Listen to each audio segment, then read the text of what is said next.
पंढरनाथ भगवान की जय। माऊली ज्ञानेश्वर महाराज की जय। जगद्गुरु श्री तुकाराम महाराज की जय। सद्गुरु जोग महाराज की जय। छत्रपती शिवाजी महाराज की जय। धर्मवीर संभाजी महाराज की जय। भारत माता की जय। यदा यदा हि धर्मस्य ग्लानिर्भवति भारत अभ्युत्थानमधर्मस्य तदात्मानं सृजाम्यहम्। परित्राणाय साधूनां विनाशाय च दुष्कृतां धर्म संस्थापनार्थाय संभवामि युगे युगे। गजाननं भूतगणाधिसेवितं कपित्थजम्बूफलचारुभक्षणम् उमासुतं शोकविनाशकारकं नमामि विघ्नेश्वरपादपङ्कजम्। शुक्लां विचारसारपरमा मध्यं जगद्व्यापिनीं वीणापुस्तकधारिणीम् अभयदं दण्डन्धकारपहम्। हस्ते स्फाटिकमालिकां विदधतीं पद्मासने संस्थितां वन्दे तां परमेश्वरीं भगवतीं बुद्धिप्रदां शारदां। लोकाभिरामं रणरङ्गधीरम् राजीवनेत्रं रघुवंशनाथं कारुण्यरूपं करुणाकरं श्रीरामचन्द्रं शरणं प्रपद्ये। मनोजवं मारुततुल्यवेगं जितेन्द्रियं बुद्धिमतां वरिष्ठं वातात्मजं वानरयूथमुख्यं श्रीरामदूतं शरणं प्रपद्ये। योऽन्तः प्रविश्य मम वाचमिमां प्रसुप्तां सञ्जीवयत्यखिलशक्तिधरस्वधाम्नां अन्यांश्च हस्तचरणश्रवणत्वगादीन् प्राणान् नमो भगवते पुरुषाय स्तुभ्यं। सच्चिदानन्दरूपाय विश्वोत्पत्त्यादिहेतवे तापत्रयविनाशाय श्रीकृष्णाय वयं नमः। मङ्गलं भगवान् विष्णु मङ्गलं गरुडध्वजा मङ्गलं पुण्डरीकाक्ष मङ्गलाय तनोहरि। सर्वमङ्गलमाङ्गल्ये शिवे सर्वार्थसाधिके शरण्ये त्र्यंबके गौरी नारायणी नमोस्तुते। सेवेलागी सेवक झालो तुमच्या लागून चरणात अहो स्वामी तुकया देवा यावरीन करावा अभीर। सदृढ उदकी वया तुम्ही रक्षिल्या जे सत्ते अहो स्वामी तुकया देवा यावरीन करावा अभीर। निळामणी धराल हाती तरी द्यालवती निरूपम अहो स्वामी तुकया देवा यावरीन करावा अभीर। कुंडली विठ्ठल श्री ज्ञानदेव तुकाराम पंढरनाथ भगवान की जय। माऊली ज्ञानेश्वर महाराज की जय। जगद्गुरु श्री तुकाराम महाराज की जय। छत्रपती शिवाजी महाराज की जय। धर्मवीर संभाजी महाराज की जय। भारत माता की जय। यदा यदा हि धर्मस्य ग्लानिर्भवति भारत अभ्युत्थानमधर्मस्य तदात्मानं सृजाम्यहम्। प्रस्तुत या ठिकाणी व्याख्यान रूपी प्रवचन रूपी सेवेकरिता आपल्या समोर जो श्लोक म्हणून दाखवला हा श्लोक आपला सर्वांचा जो काही धर्मग्रंथ आहे अर्थात श्रीमद भगवद्गीता धर्माचं रक्षण करण्यासाठी भगवान परमात्म्याने अवतार घेतला आणि अवतार घेतल्यानंतर भगवान परमात्म्याने अर्जुनाला जो काही उपदेश केला श्रीमद भगवद्गीता या 700 श्लोकांचा त्यातला हा श्लोक आहे। या श्लोकामध्ये भगवान परमात्मा सांगतात की ज्या ज्या वेळेला धर्माला ग्लानी येते म्हणजे धर्माचं नाश व्हायला लागतो त्यावेळेला मी काय करत असतो अवतार घेत असतो। यदा यदा हि धर्मस्य ग्लानिर्भवति भारत हे भारत या ठिकाणी ग्लानी येत असते त्यावेळेला मी काय करतो ग्लानिर्भवति भारत अभ्युत्थानमधर्मस्य तदात्मानं सृजाम्यहम्। अधर्माचा नाश करण्यासाठी आणि धर्माचं पुनर्स्थापना करण्यासाठी मी काय करत असतो युगायुगी मी अवतार घेत असतो। मग वेगवेगळ्या रूपामध्ये अवतार घेत असतो।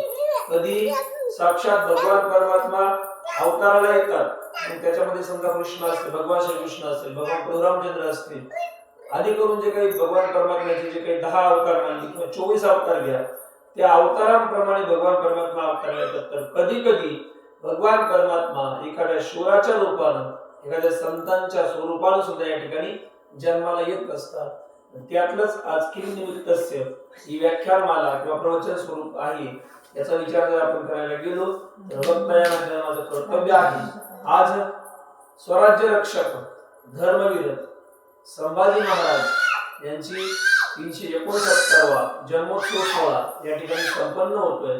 हा सोहळा संपन्न होत असताना सगळ्यात अगोदर मी या ठिकाणी खूप खूप धन्यवाद देईन. ते म्हणजे आमचे परम मित्र परमार्थ प्रेमी शिवश्री राहुलजी ढेबळे यांनी हे नियोजन करत असतात. विशेषतः बऱ्याच वेळेला इथून मागचे जे कार्यक्रम झाले मला त्यांनी कल्पना दिलेलीच असते, महाराज असा असा कार्यक्रम आहे. याच्यामध्ये त्यांची खूप मोठी तळमळ आहे. ती तळमळ अशा प्रकारची आहे की नवनवीन जे मुलं आहेत, बाल मुलं आहेत, त्यांना मोबाईल माहिती आहे. मोबाईल मध्ये गड पाहतात ते, बरं का, मोबाईल मध्ये गड पाहतात, पण प्रत्यक्ष गड पाहण्यासाठी कुणी जात नाही.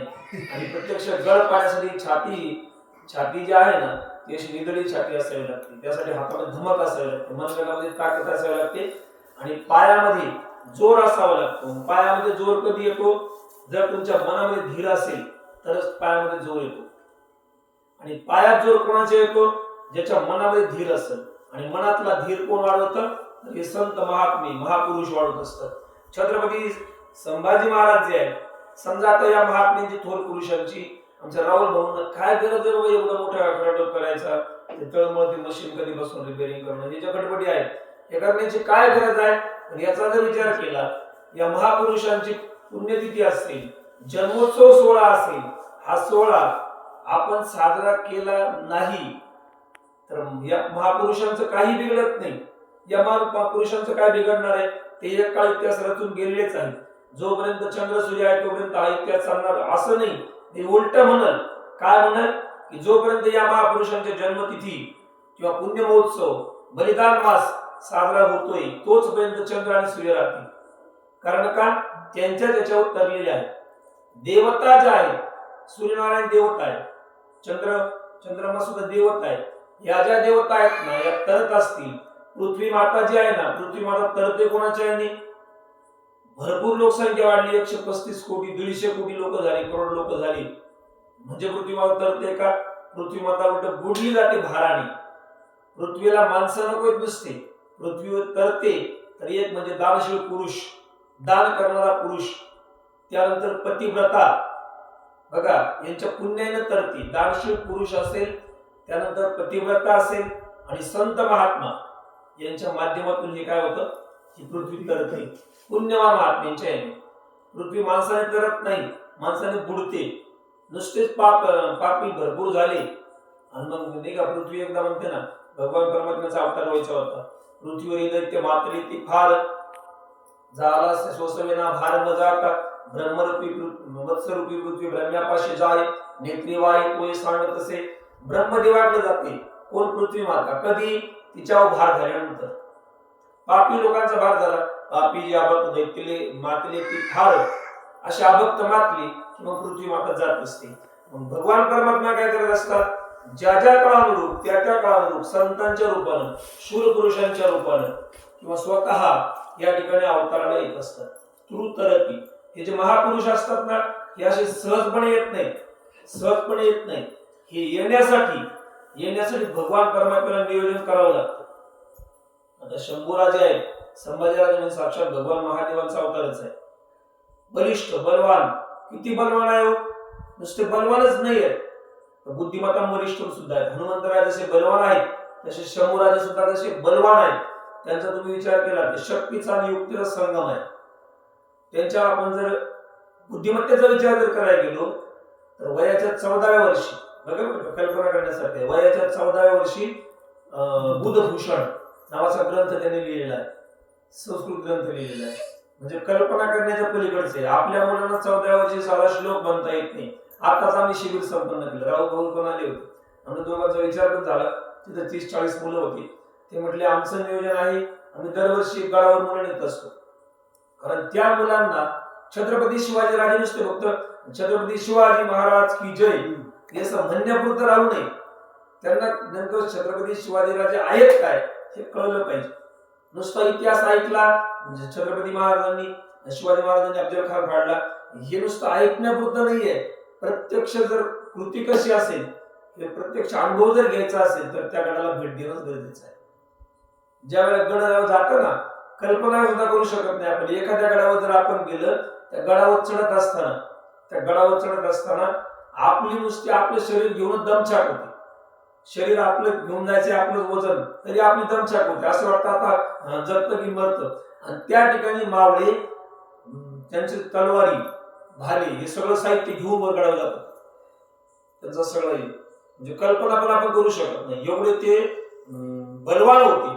ते बलवान काय होते, त्यांच्यावर पूर्व वैदिक सनातन जो काही धर्म आहे आपला, सनातन वैदिक धर्माची त्यांच्यावर काय होती, पगडा होता, त्यांच्यावर संस्कार होते. वैदिक सनातन धर्म काय शिकवतो, नुसतं भोगी जीवन शिकवत नाही, पाश्चिमात्य संस्कृतीचं आपण अनुकरण करतोय. आता आपली मुलं फक्त इंग्लिश मीडियम कडे जात आहेत, त्याचा परिणाम संस्कृती विसरत चालली. आणि संस्कृती कुठे आहे, मराठी भाषेमध्ये, नाही तर आपल्या संस्कृत भाषेमध्ये. संस्कृत तर आपल्याला कळतच नाही, संस्कृत आपलं तर कधीच काळीमोड झालेलं आहे.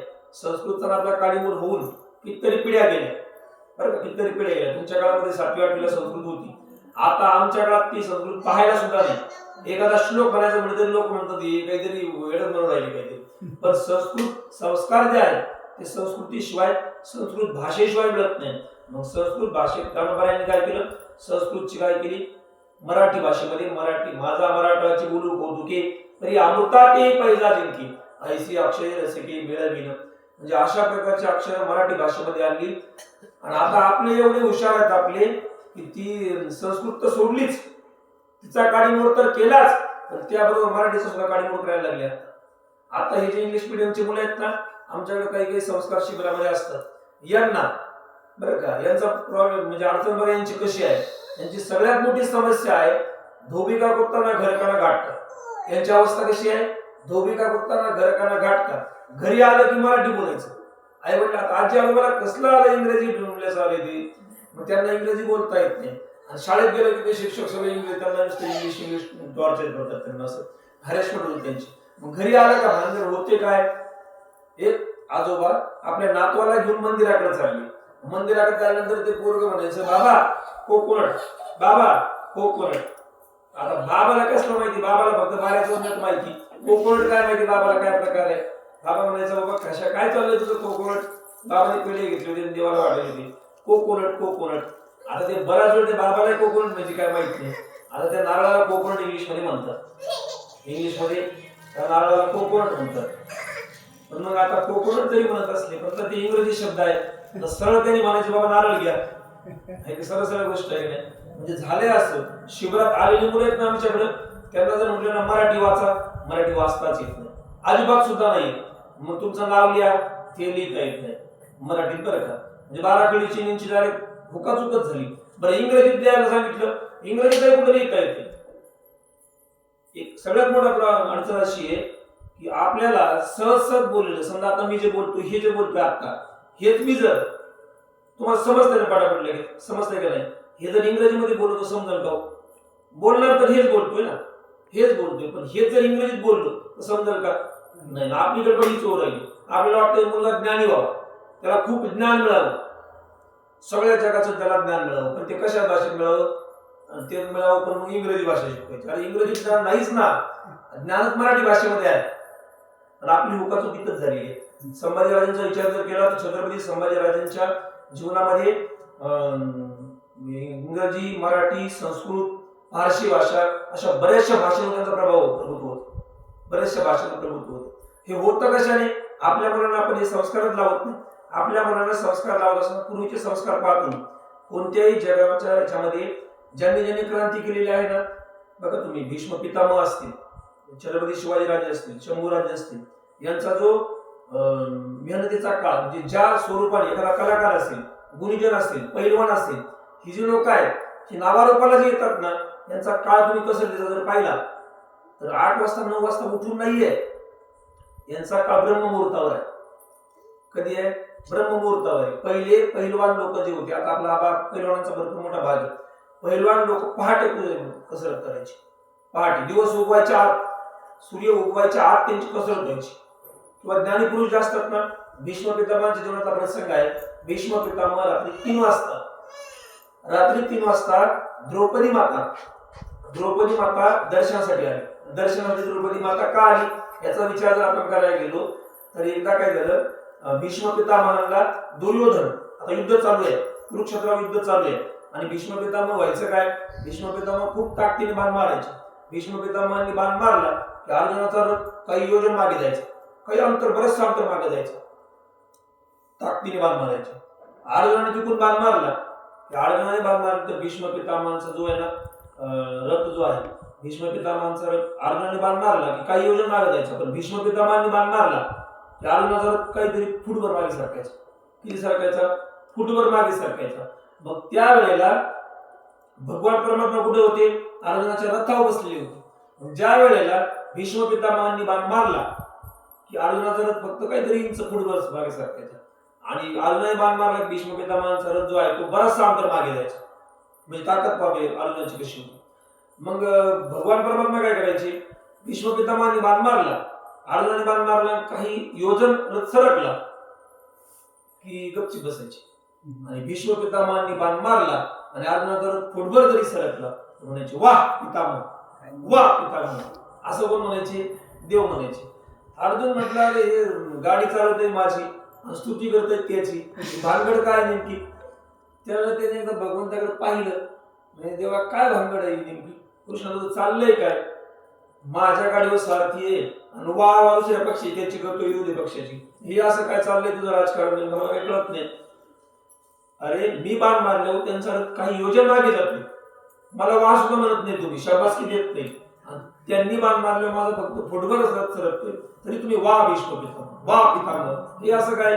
त्यावेळेला देव म्हटले अर्जुना थांब, तुला सांगू का, अरे म्हातारा माणूस आहे तो, किती ताकद असणार असणारी, तू तरुण आहे, एकदम तरुण आहे, जोशामध्ये आहे तू, आणि त्यांनी बाण मारल्यानंतर, तू बाण मारल्यानंतर त्यांचा रथ सरकल यात काही नवल नाही आहे, ते वयस्कर आहेत, सामान्य पुरुष आहेत, भक्त आहेत साधी, पण त्यांनी बाण मारल्यानंतर तुझ्या रथाचं वजन पाहिलं का, तुझ्या रथावर साक्षात भगवान परमात्मा म्हणजे मी ब्रह्मांडचालक सारथी आहे, ब्रह्मांडाचं वजन घेऊन आहे मी स्वतः, वरती साक्षात तुका म्हणे रुद्रा अंजनीची या कुमारा, म्हणजे रथावर बसले महारथी, म्हणजे वरती पाहतो मी भगवान अर्जुनाचा जो रथ आहे त्या रथाच्या वरती झेंड्यावर ध्वजावर कोण आहे, साक्षात हनुमंतराय बसलेले आहेत. मग एवढा हनुमंतराय म्हणजे भगवान शंकर आहे, भगवान विष्णू खाली सारथी आहे, एवढ्या दोघांचं वजन आहे, आणि एवढा ते म्हातारा हलवते फुटभर, म्हणजे वाहवा त्याची का तुझी, त्याचीच वाहवा झाली पाहिजे. मग अशा वेळेला दुर्योधन टोचून बोलायला का भीष्म पितामहांना, काय चाललंय म्हणजे तुमचं, तुम्ही अजिबात एकही पांडव मरत नाही तुमच्याने, तुमच्याने एकही पांडव मरत नाही, एकही पांडव मरत नाही, तुमचं काही खरं नाही, तुम्ही त्यांना मिळालेले दिसतात, मला काहीतरी फितुरी दिसते, मला तुम्ही सगळे फितूर झालेले आहात, असं ज्यावेळेला म्हणायला लागला त्यावेळेला भीष्म पितामहांना ते म्हणायला लागलं, कारण ते निष्ठावान होते, एक पण होते, एक वचनी होते, पण केला होता त्यांनी, अजन्म ब्रह्मचारी राहिलेच ते. मग असे असणारे सगळं आयुष्य कौरवांसाठीच जाळलं, हस्तिनापुराच्या गादीसाठी जाळलं, अजन्म ब्रह्मचारी राहिले, आणि अशी अवस्था असताना सुद्धा जर दुर्योधन टोचून बोलतोय, त्याच्यासाठी पूर्णपणे निष्ठा वाहिलेली आहे, आणि तोच टोचून बोलतोय, ते खूप लागलं, वर्णी लागलं. आणि मग मात्र भीष्म पितामहांनी सांगितलं, दुर्योधना बघ उद्या निष्पांडवी पृथ्वी करेल. काय म्हटले, उद्या निष्पांडवी पृथ्वी करेल, म्हणजे एकही पांडव पृथ्वीवर राहणार नाही, म्हणजे 5च्या 5 पांडव उद्याच्या उद्या मरून टाकेल. ही प्रतिज्ञा कोणाची आहे, भीष्म पितामहांची आहे. ज्यांनी प्रतिज्ञा केली त्यांचं नाव भीष्म का पडलं, त्यांची प्रतिज्ञा अजन्म ब्रह्मचारी राहील ही प्रतिज्ञा भीष्म पिता प्रतिज्ञा होती, म्हणून त्यांचं नाव पडलं भीष्म पितामह. तसं त्यांचं मूळ नाव देवव्रत आहे, त्यांचं नाव काय, देवव्रत आहे. भीष्म पितामह, भीष्म का म्हणतात त्यांना, तर त्यांनी प्रतिज्ञा कशी केली, एकदम कठोर प्रतिज्ञा, भीष्म प्रतिज्ञा केली, म्हणून भीष्म पितामह नाव पडले त्यांना. मग असे जे भीष्म पितामह आहेत. आता प्रश्न असा झाला, उद्या तर पांडव मारणार आहेत, निष्पांडवी मृत्यू होणार आहे, मग अशा वेळेला काळजी पडली कोणाला, काळजी पडली कोणाला, भगवान परमात्म्याला. अरे हे युद्ध धर्मयुद्ध आहे, हे युद्ध होणार कसं काय. मग अशा वेळेला भगवान परमात्मा अर्जुनाकडे जाते, अरे ऐकलं का तू, ऐकलं का म्हणे, काय उद्या ते प्रतिज्ञा केली भीष्म पितामहांनी, उद्या निष्पांडवी पृथ्वी करणार, तुमचं काही खरं नाही, उद्या तुम्ही मरताय, तुम्ही बिनधास्त बसलाय. ते काहीच बोलले नाही. भीमदादाकडे गेले, भीमदादा मस्त पैकी खायला पडत आले, बिनधास्त पैकी. अरे नकुल, सहदेव, दुर्योधन, धर्मराज सगळे शांत बसलेले, कोणालाच काही चिंता नाही कसली. द्रौपदीकडे गेले, द्रौपदीला कसली चिंता नाही.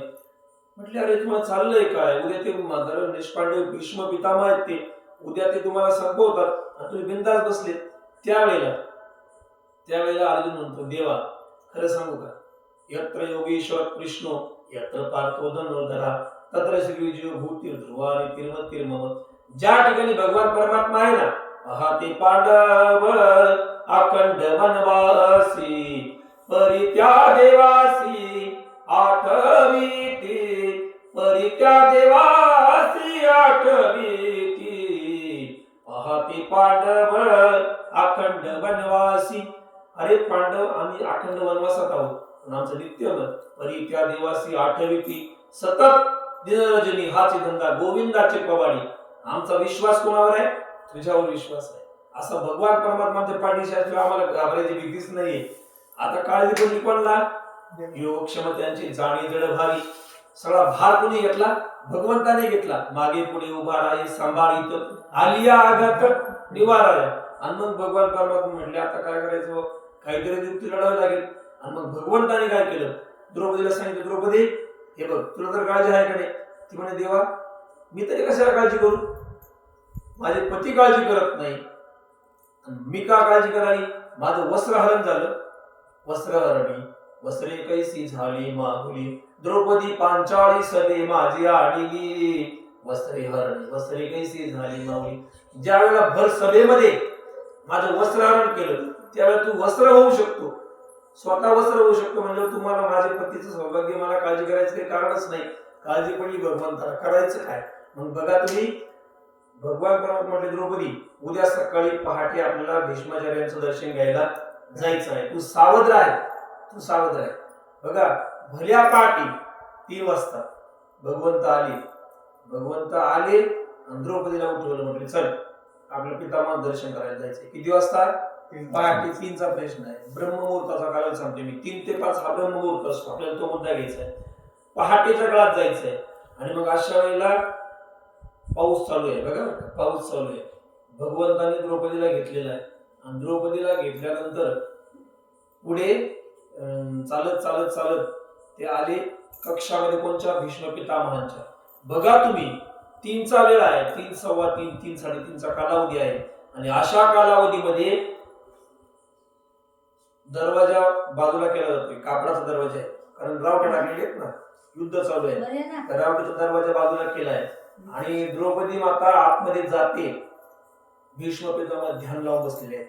मला सांगायचं काय, हे शंभूराजे असतील, छत्रपती शिवाजी राजे असतील, हे जे यांनी इतिहास का घडवला? ही लोक झोपत नव्हती रात्रीच, ही पहिल्या पहाटे ब्रह्ममुहूर्तावर उठायची. यांनी जे केलंय ते ब्रह्ममुहूर्तावरच केलेलं आहे. युद्ध कौशल्य तलवारबाजी पहाटे चालायची, पहाटे ब्रह्ममुहूर्तावर चालायची. आणि मग हे काय करायचं, ज्या वेळेला भीष्म पितामह द्रौपदी माताने प्रवेश केलेला आहे, त्या अंतःकक्षामध्ये प्रवेश केलेला आहे, त्यावेळेला भीष्म पितामह ध्यान लावून बसलेले होते. भगवान परमात्म्याचं ध्यान करत होते. आणि ध्यान करत असताना अचानक डोळे बंद आहेत, डोळे बंद आहेत, पाठीचा कणा सरळ आहे, एका नासाकडे दृष्टी केलेली आहे. आणि प्रभूचं स्मरण करत असताना अचानक बागड्यांचा आवाज येतो. बागड्यांचा, द्रौपदी माता म्हटलं पतिव्रत आहे, बागड्यांचा आवाज होतोय. आणि बागड्यांचा आवाज झाल्यानंतर डोळे न उघडता कोणीतरी स्त्री आपल्या दर्शनाला आलेली आहे. कोणीतरी कोणत्या पक्षातली काय माहिती, कौरवांच्या आहे की पांडवांच्या आहे, पण कोणीतरी माता आपल्या दर्शनाला येते. डोळे न उघडता भीष्म पितामहांच्या मुखातून आशीर्वाद जातोय, अखंड सौभाग्यवती भव. काय आशीर्वाद जातोय? अखंड सौभाग्यवती भव. आता अशा आशीर्वाद म्हटल्यानंतर द्रौपदीने लगेच दर्शन घेऊन लगेच वरती विचारलं, पितामह हा आशीर्वाद या जन्माचा का पुढच्या जन्माचा? आता तुम्ही जो आशीर्वाद दिला या जन्माचा का पुढच्या जन्माचा? त्यावेळेला पितामहाने डोळे उघडले आणि विचारलं, द्रौपदी तू एवढ्या निम्म्या रात्री कसं काय आली? म्हणजे आले नाही, मी पाय बघितले, पायाला चिखल लागलेला नाही, बाहेर पाऊस चालू आहे. विचारलं द्रौपदी तू आली कस काय? ती म्हणजे आले म्हणे, तू एकटी तरी येऊ शकत नाही. निम्म्या रात्री काय महिला फिरत नाही, कारण त्या म्हणजे एकदम कुळवान स्त्रिया रात्रीचं फिरत नाहीत. त्या तुझ्यासोबत कोणतरी असलं पाहिजे. कोण आहे? त्यावेळी त्यांनी विचारलं. ती म्हटली माझा नौकर माझ्यासोबत आहे. काय म्हणते ती? हा कोण होता त्यांचा? घोड्यांचा खरारी करणारा, घोड्यांची सेवा करणारा, घोडे धुणारा हा कृष्ण. म्हणजे हा कोण त्यांचा नौकरच होता की. म्हणजे माझा नौकर दारात उभा आहे. तुझा नौकर आहे? मला बघायचं आहे, तुझ्या पायाला चिखल पण लागलेलं नाही, मला तुझा नोकर बघायचा आहे. आणि बाहेर येत आहे बघा, भीष्म पितामह बाहेर येत आहे, याच्यामध्ये काहीतरी गडबड त्यांच्या लक्षात आलं. एवढ्या रात्री कोणी आणणार नाही, बाहेर येत आहेत आणि अंतःपुराच्या दरवाजामध्ये पाहतायत तर भगवान परमात्मा बरं का, डोक्यावर चप्पल, द्रौपदीची चप्पल डोक्यावर घेऊन असे पुडपुडत पडलेले, भिजत असे थरथर तर थंडीने असे वाजतायत. आणि पितामह प्रकाश करून पाहतायत, भगवंता तू, अरे हे काय चाललंय म्हणे. त्यावेळेला भीष्म पिता म्हणतात, द्रौपदी हा आशीर्वाद आहे ना, एकदा साधूच्या मुखातून आशीर्वाद दिलेला आहे. नुसता पितामह योद्धा नाही आहे, एक साधू आहे, एक भक्त आहे, त्याच्या मुखातून आशीर्वाद दिलेला आहे. हा आशीर्वाद तर या जन्मीचा आहे, मला बघू दे फक्त पुढे. आणि ज्यावेळेस भगवंताला पाहतायत त्यावेळेस समोर पाहतायत, द्रौपदीला म्हणतात, द्रौपदी अगं ब्रह्मांड चालक जर नोकर असेल, ज्या चपला जर डोक्यावर घेऊन जर मिरवत असेल तर कोणाची ताकद आहे तुझं सौभाग्य चिरून घेण्याची. मी किती प्रयत्न केला, माझ्यासारखे हजारो भीष्म जरी आले, जिच्या पाठीमागे तिचा भाऊ, जिचा नोकर सोबती भगवान परमात्मा असेल, ब्रह्मांड चालक असेल, सृष्टीला नियंता असेल, ज्याच्या सत्तेनं सूर्य सुद्धा हलत नाही जागेवरून, वृक्षाचे पान सुद्धा हलत नाही, श्वास हलत नाही, असा भगवान परमात्मा जर सृष्टीचा तुझा चालक नोकर जर असेल तर काय ताकद आहे, हजारो भीष्म जरी आली तरी तुझं सौभाग्य ढळू शकत नाही. मग अशा प्रकारे ज्या वेळेला भीष्म पितामहांनी आशीर्वाद दिला आणि त्यानंतर मात्र भीष्म पितामहांच्या काही पांडवांना मारणं झालं नाही. त्याच्यामध्ये आपल्याला माहिती आहे, त्याच्यामध्ये विजय कोणाचा झाला, पांडवांचा. का झाला, यत्र योगेश्वर कृष्ण, ज्यांच्या बाजूने भगवान परमात्म्यांच्या मुखात आहे त्यांचा विजय होतच असतो. म्हणून मला सांगायचा मुद्दा असा आहे, तुम्ही छत्रपती शिवाजी महाराजांचं जीवन जर अनुभवलं, यांचं या पूर्ण कुटुंबाचं जीवन जर अनुभवलं, म्हणजे यांची एकमेव निष्ठा जर होती ती तर कुलदैवत, महाराष्ट्राचं कुलदैवत अखंड तुळजा भवानी मातेची होती.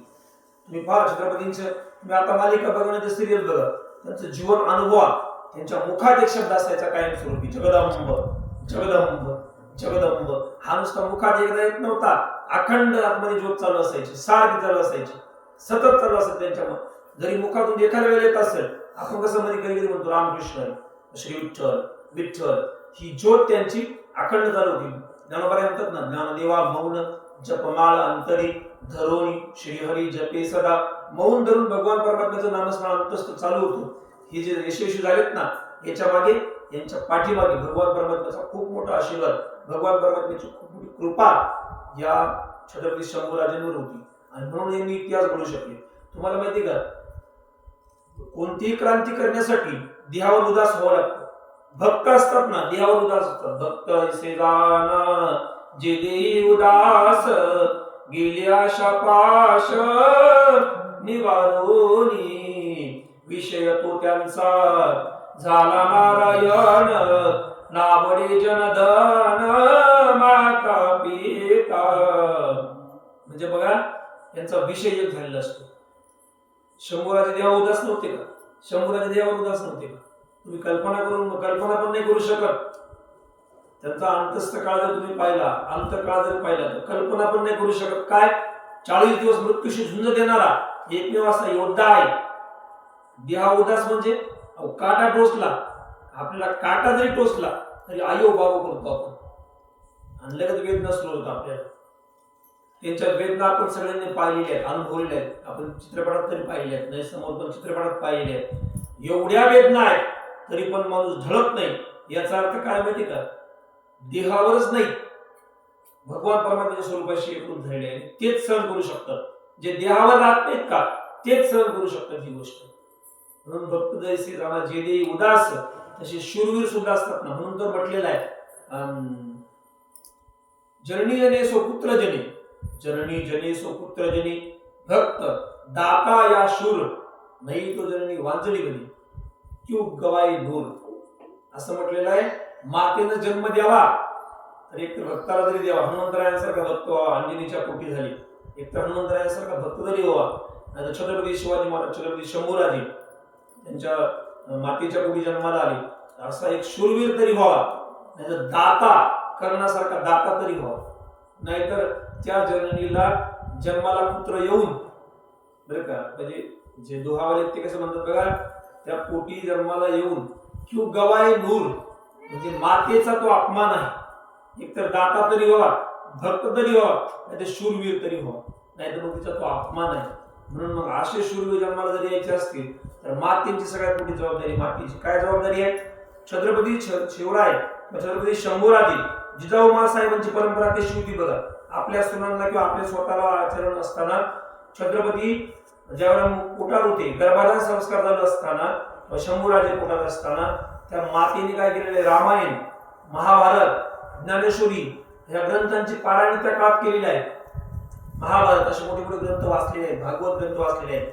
आणि म्हणून त्या ग्रंथाचे संस्कार गर्भावर झाले. एवढंच नाही, जन्माला आल्यानंतर छत्रपती शिवरायांना, छत्रपती शंभूराजे जे आहेत ना, आपल्या आजीच्या कुशीत वाढलेले आहेत. आजी म्हणजे कोण? मासाहेब जिजाऊ. मासाहेब जिजाऊंच्या कुशीमध्ये वाढलेले छत्रपती शिवाजीराजे आहेत, छत्रपती संभाजीराजे आहेत. मग त्यांना, आपल्या पुत्राला छत्रपती शिवाजीराजांना त्या गोष्टी सांगायच्या, रामायणाच्या, महाभारताच्या. चक्रव्यूहात अभिमन्यू कशी सापडली, वाट कशी आतमध्ये कशी गेली, ते हे सगळे जे कथा आहेत ना, या कथांचा, शूरवीरांचा परिणाम छत्रपती शिवाजीराजांवर आणि आमच्या छत्रपती शंभूराजांवर झालेला होता. आणि परिणामतः ते सहन करू शकतो. नाही तर साधी गोष्ट आहे महाराज, आपला हात जरी तोडला, हात बोट जरी कलम केला नसत तरी आपण मर्त्य सोडून देणार, आपण जगणार नाही. पण हे जगू शकले, असं राहू शकले, धर्माशी एकनिष्ठ राहिले. कारण पुरुषार्थ आहे, धर्म, अर्थ, काम आणि मोक्ष, 4 पुरुषार्थ आहे त्यांच्या जीवनामध्ये. त्यांनी या 4 पुरुषार्थांपैकी एक पुरुषार्थ एवढा गळेश आवडला होता, एवढा छाती शिकवटाळला होता. बस आज जर म्हटलं धर्मवीर म्हटलं की फक्त छत्रपती शंभूराजांचं नाव येतं. का? त्याचं कारणच ते आहे की त्यांनी आपला जो 4 पुरुषार्थ आहेत ना, पुरुषार्थ म्हणजे काय हो? पुरुषेन आर्थिते ती पुरुषार्थ. पुरुष ज्याची इच्छा करतो त्याला काय म्हणतात? पुरुषार्थ म्हणतात. असे किती पुरुषार्थ आहेत? 4 पुरुषार्थ आहेत. पहिला धर्म आहे, नंतर अर्थ आहे, अर्थ म्हणजे पैसा, त्यानंतर काम आहे आणि मोक्ष आहे. ज्या वेळेला धर्माचं आश्रय घेतला जातो त्यावेळेला धर्माच्या मार्गाने पैसा मिळवला जातो. पहिला काय? धर्म. ज्याच्याकडे धर्म आहे तो आणि तिचा पैसा घेणार नाही, अजिबात टेबला खालून घेणार नाही. कोण? ज्याच्याकडे धर्म आहे तो. एक, कारण का पहिला धर्म आहे, नंतर अर्थ. कसा आला तो अर्थ? जुळून या धन, उत्तम व्यवहारी, उदास विचारे विचकरी. यांचं धन जे होतं ते शुद्ध होतं. का? धर्म पहिला अंगीकारला होता. धर्म, अर्थ आणि काम जो आहे यांच्याकडे यांच्या घराण्याची रीत होती. माझ्या वडिलाची मिरासी गादी, तुझी चरण सेवा पांडुरंगा. तुकोबांची परंपरा होती तशी यांची परंपरा होती. यांच्या वडिलांचा विचार करा ना, बाप तैसा बेटा. काही काही लोक म्हणतात शंभूराजे असे होते, अमुक होते, तमुक होते. पण मी सांगतो बाप से बेटा सवाई, बरं का, बाप से बेटा सवाई. जे छत्रपती शिवाजीराजे मोगलांची एखादी सून आणलेली, त्या सुनाला म्हणतात माते रूपवान हात तू, तुमची माता खूप स्वरूपवान असते. आणि चोळी बांगडी करून तिला पोच करतात. आपल्या सरदारांकडून झालेली चूक तिला पुन्हा परती करतात, गोळवण करतात साडी तोळी देऊन. ते छत्रपती संभाजीराजे त्यांच्या पोटात उदरातून जन्माला आले, ते असे वागू शकतील का? असं होऊ शकत नाही. असे शंभूराजे होते, राभियावारी, रुक्माई समान असे होते. म्हणून काय? धर्म, अर्थ शुद्ध होता, काम, वाईट नजर, परस्त्रीक वाईट पाण्याची नजरच नाही येऊ शकत मला. म्हणून आजच्या तरुणांनी एक गोष्ट जरी आपल्या बाळांना शिकवली, आज आपले वेळेवेळी आहेत ना दर्दी, महत्वाची गोष्ट आहे, आपल्या बाळांना एकच गोष्ट शिकवायची. जगाच्या पाठीवर ज्याच्या पाठीशी आई वडिलांचा हात आहे ना, त्याच्यावर आई वडिलांचा आशीर्वाद आहे ना, जगात पाठीवर त्याच्या कुणी वागणं करू शकत नाही. आणि जगाच्या पाठीवर त्याच्या इतका सुखी, श्रीमंत, समाधानी तोच. म्हणून आपल्या बाळाला एकच सवय लावायची, फक्त सकाळी काय करायचं माहिती का? आपल्या बाळाला सांगायचं माता पित्याचं दर्शन कर. काय करायचं? आई वडिलांचं दर्शन कर. आपण ज्या देवतेचं पूजन करतो, कोणत्याही कामाच्या अगोदर कोणत्या देवतेचं करतो पूजन? कोणती पूजा असेल, कोणतं काम असेल, कोणाची पूजा करतो आपण सगळ्यात अगोदर? गणपती बाप्पा. गणपती बाप्पांची पूजा सगळ्यात अगोदर. अगोदर पूजेचा मान का मिळाला माहिती का तुम्हाला? नियम ठरला होता, पृथ्वी प्रदक्षिणा जो करील त्याची सगळ्यात अगोदर पूजा होईल. बाकीचे सगळे इंद्र, चंद्र, महेंद्र, हत्ती, गरुड आपल्या वाहनाने निघाले प्रदक्षिणा करण्यासाठी. पण गणपती बाप्पांनी विचार केला, आपला वाहन काय? गणपती बाप्पाचं उंदीर. आता ते उंदीर किती पळायचं आणि एवढा मोठा ढेरीवाला त्याच्यावर कसं काय झेपायचा. त्यांनी विचार केला काय करायचं, काही नाही. पार्वती माता आणि भगवान शंकर बसलेले होते. गेले, दर्शन केलं, 5 प्रदक्षिणा केलं आणि आले समोर म्हणे बा आलो म्हणे मातेचे. पहिला मान कोणाला भेटला? गणपती बाप्पाला. एवढंच काय, तुम्ही काशीची पायरी केली केली का नाही? केली का नाही? हा, असं सांगतात माता पित्यांच्या चरणी नतमस्तक जो होतो का नाही सकाळी, जो पाया पडतो ना, त्याला 6 वेळा पायी दिंडी केल्याचं पुण्य लागतं. किती वेळा पुण्य लागतं? 6 वेळा. कधी एकदा दर्शन घेतलं आईवडिलांचं. एवढी ताकद कशामध्ये आहे? आईवडिलांच्या दर्शनामध्ये आहे. महाराज आपलं आहे, तुझे आहे, तुझं पाशीपर्यंत तू जागा चुकलास, ही अवस्था आपली झालेली आहे. पण झालंय काय? आपण का बरं दर्शन करत नाही? आपली मुलं का दर्शन करत नाही? आपणच करत नाही, आपली मुलं कसं काय करतील?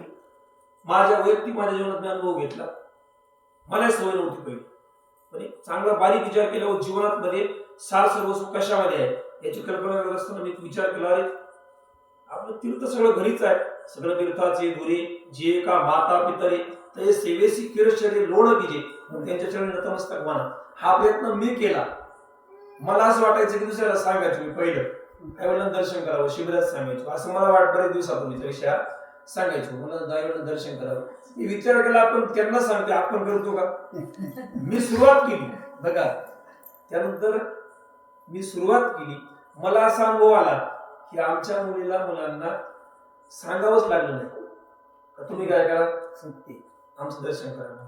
सांगायची गरज पडली, आपोआप ते शाळेत जायचं ठरलं का अगोदर आंघोळ झाली की लगेच आमची मुलगी तर लगेच येते, बाबा पाया पडतो, आई पाया पडतो, नाना पाया पडतो. ही सवय लागते, ही कुणी लावून दिली पाहिजे? हे तर वडील जे जे करती या नाम धर्म ठेवी त्याची येर अनुष्ठिती सामान्य सकळ. ही सवय कुणी लावली पाहिजे? आपल्या सासूला दर्शन करायची ही सवय कुणी लावली पाहिजे?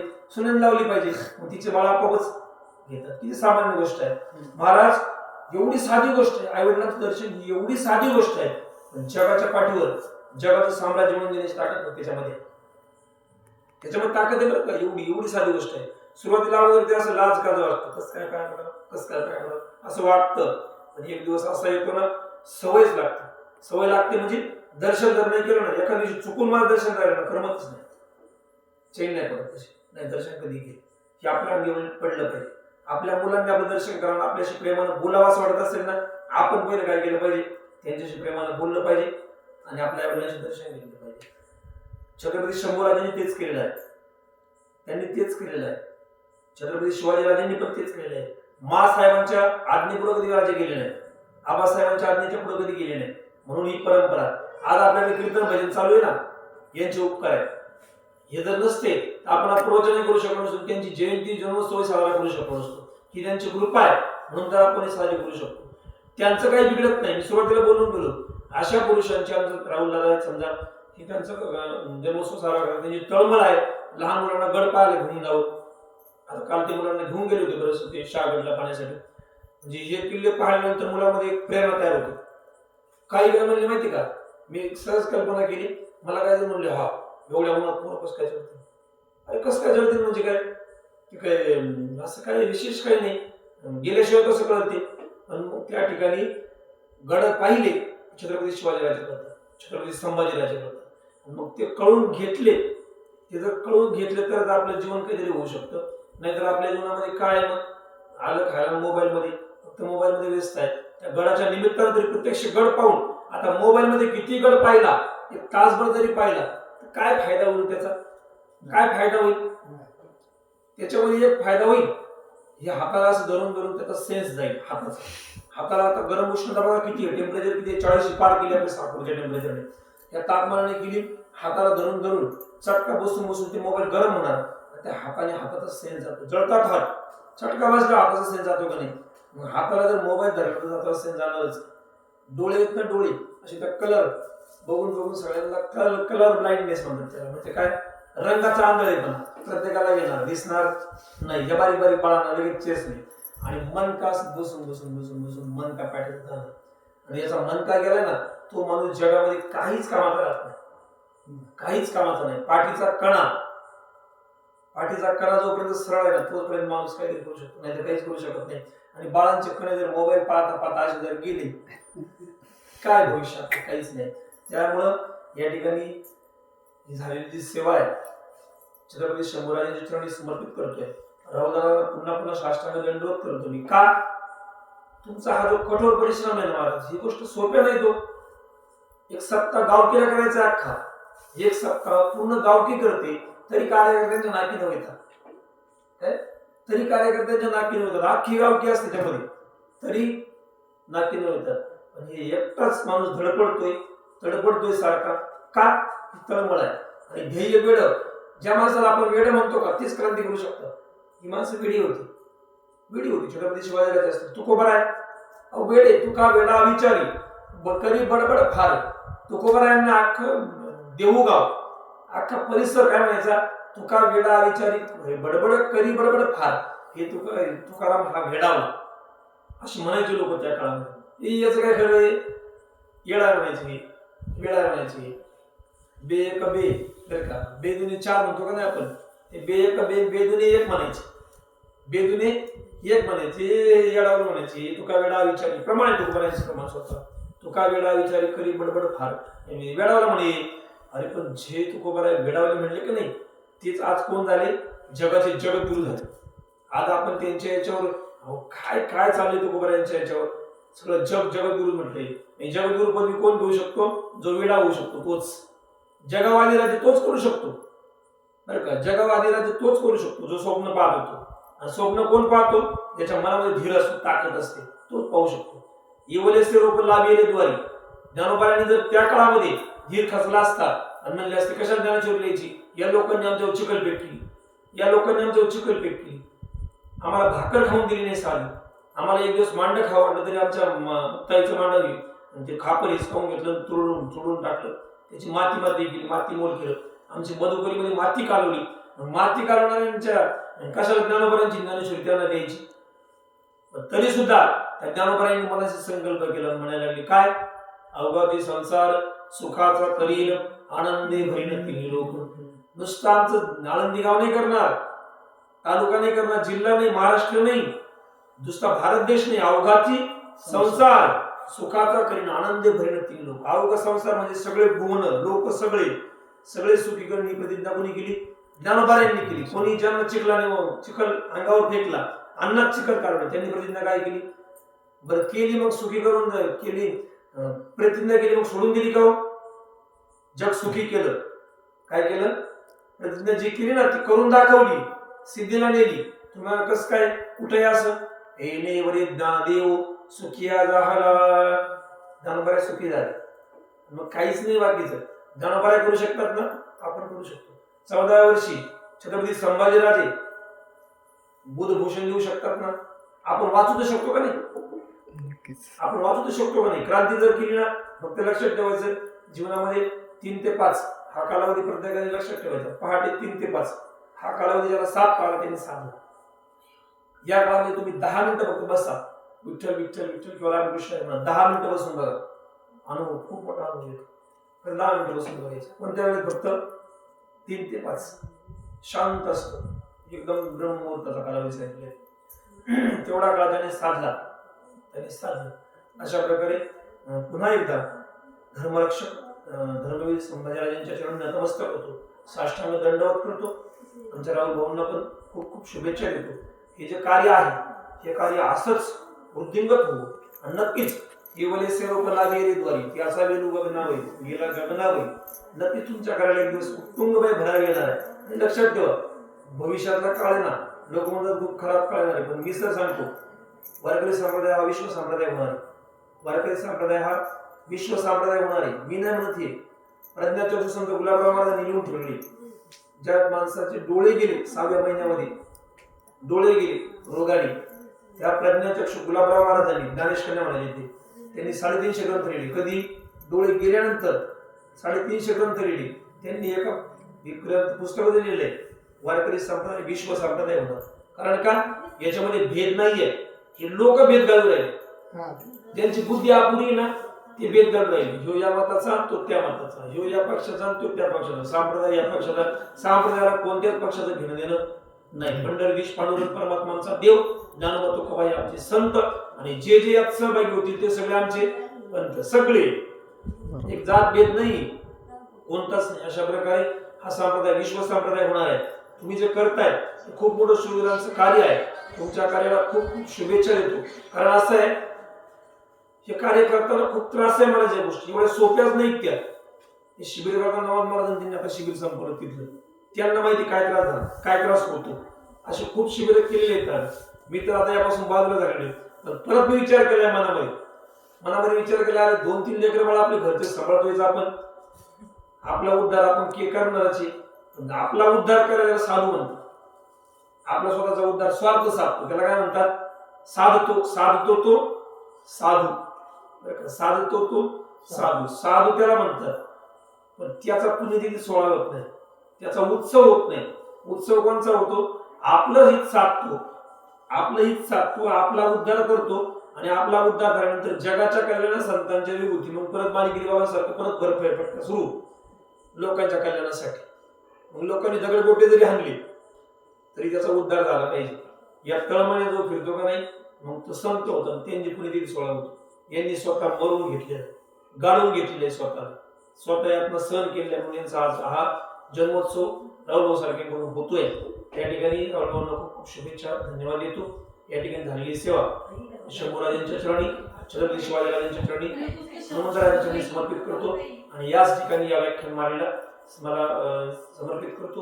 पुंडलिक विठ्ठल श्री ज्ञानेश्वर तुकाराम पंढरनाथ भगवान की जय. आवली ज्ञानेश्वर महाराज की जय. जगद्गुरु श्री तुकाराम महाराज की, सद्गुरु जोग महाराज की, सद्गुरु माणिगिरी महाराज की, छत्रपती शिवाजी महाराज की जय. धर्मवीर संभाजी महाराज की जय. भारत माता की जय.